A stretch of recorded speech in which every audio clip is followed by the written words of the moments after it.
നിന്നെപ്പോലെ തന്നെ നിന്റെ അയൽക്കാരനെയും സ്നേഹിക്കണം എന്നാണ് ക്രിസ്തു നമ്മെ പഠിപ്പിച്ചത്. മറ്റ് സമുദായങ്ങളിൽ നിന്നെല്ലാം വിഭിന്നമായ ഒരു നിലപാടാണ് ക്രിസ്തീയ സഭയ്ക്ക്. ശത്രുവിനോട് ഒരിക്കലും യുദ്ധം ചെയ്യുവാൻ പാടില്ലെന്നും ശത്രുവിനെ സ്നേഹിക്കണമെന്നുമാണ് ക്രിസ്തു പഠിപ്പിച്ചത്.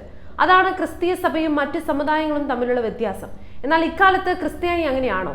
AD 345 ഭാരതത്തിൽ കുടിയേറിയ ക്നാനായ സമുദായം മറ്റു ക്രിസ്ത്യൻ സഭകളിൽ നിന്നെല്ലാം വിഭിന്നമായ രീതിയിൽ ഒരു സ്വതന്ത്ര സമുദായമായാണ് ഇപ്പോഴും നിലകൊള്ളുന്നത്.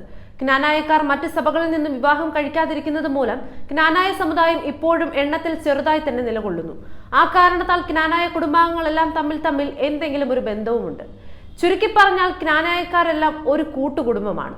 പരസ്പരം സ്നേഹത്തിൽ കഴിഞ്ഞിരുന്ന ക്നാനായക്കാരുടെ ഇടയിൽ ഒരു വലിയ തീപ്പൊരി വീണത് കിഴക്കിന്റെ വലിയ മെത്രാപ്പൊലീത്തയുടെ വേർപാടിന് ശേഷമാണ്.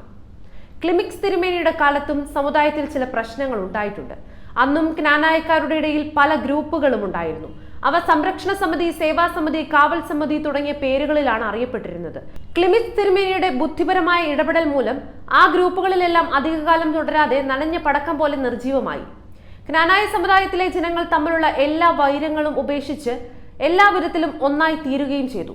നിലവിലെ ക്നാനായക്കാരുടെ പ്രശ്നം ഉടലെടുത്തത് ആത്മീയ മേലധ്യക്ഷന്മാർ തമ്മിലുള്ള വടംവലി കാരണമാണോ, അതോ നിലവിലുള്ള സമുദായ നേതൃത്വത്തിന്റെ കഴിവുകേട് കൊണ്ടാണോ എന്നത് സമുദായ യോഗങ്ങൾക്കിടയിൽ ഉത്തരം കിട്ടാത്ത ഒരു ചോദ്യമായി അവശേഷിക്കുന്നു.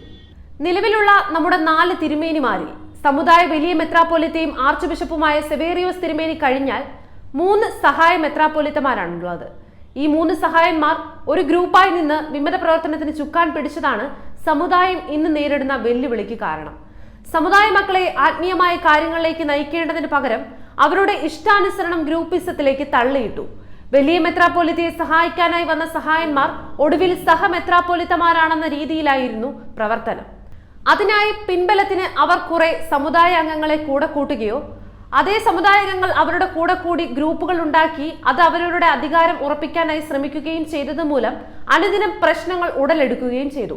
ഇവർ തമ്മിലുള്ള അഭിപ്രായ ഭിന്നതകൾ ഒരു മേശയ്ക്ക് ചുറ്റുമിരുന്നത് ഇവർ തന്നെ പറഞ്ഞു തീർക്കേണ്ടതിന് പകരം ഇരുചേരിയിലുമായി തുടർന്നു പോവുകയാണ്. അതാണ് ഇപ്പോഴത്തെ പ്രശ്നം ഇത്ര വരെ എത്തിച്ചത്.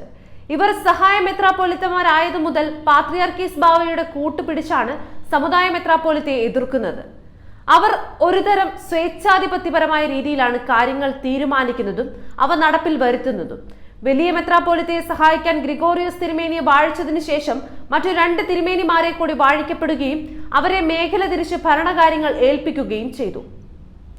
നേരത്തെ ഒരു സമുദായ മെത്രാപ്പൊലീത്ത ഉണ്ടായിരുന്ന സ്ഥാനത്ത് സമുദായ മെത്രാപ്പൊലീത്തയെ സഹായിക്കാൻ 3 സഹായന്മാരെ എടുത്തതാണ് പ്രശ്നങ്ങളുടെ അടിസ്ഥാന കാരണം. ഇങ്ങനെയുള്ള പ്രശ്നങ്ങൾ മുൻകൂട്ടി കണ്ടാണ് ക്ലിമിക്സ് തിരുമേനി ഒരു സഹായത്തിനും ആരെയും കൂട്ടാഞ്ഞത്. അതിപ്പോൾ സമുദായത്തിനും സമുദായ മെത്രാപ്പൊലീത്തയ്ക്കും ബോധ്യമായി. ഇപ്പോൾ കഴിച്ചിട്ടിറക്കാനും വയ്യ, മധുരിച്ചിട്ട് തുപ്പാനും വയ്യുന്ന സ്ഥിതിയായി സമുദായം. സമുദായ മെത്രാപ്പൊലീത്തയെയും തെരഞ്ഞെടുക്കപ്പെട്ട അസോസിയേഷനെയും അനുസരിക്കാത്തവർ സമുദായത്തിൽ വേണോ എന്ന് സമുദായ അംഗങ്ങളും അസോസിയേഷനും തീരുമാനിക്കുക.